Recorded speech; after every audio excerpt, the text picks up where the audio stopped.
শোনো, আমার কাছে দুধ আর রুটি আছে, তাদেরকেই দেওয়া হবে যারা 8 রাকাত তারাবি পড়বা। ঠিক আছে, যারা 20 রাকাত পড়বা তারা এখান থেকে চলে যাও। যাও, তোমরা চলে যাও।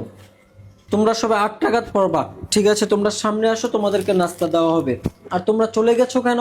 হুজুর আমরা তারাবি 20 রাকাত পড়বো, এই জন্য আমরা চলে এসেছি। তাহলে মনে রেখো, তোমরা কিন্তু নাস্তা পাবা না। হুজুর আমরা প্রয়োজনে নাস্তা না খেয়ে থাকবো, তারপর আমরা 8 রাকাত তারাবি পড়বো না। কি বলো আব্দুল হাকিম, তুমি 20 রাকাত তারাবির জন্য নাস্তা বন্ধ করে ফেলবা? হুজুর এই নাস্তার চেয়ে 20 রাকাত তারাবির সব অনেক বেশি। হ্যাঁ, আব্দুল হাকিম তো ঠিক কথাই বলেছে। 20 রাকাত তারাবি পড়লে আমরা সব বেশি পাবো। তাহলে আমিও 20 রাকাত পড়বো।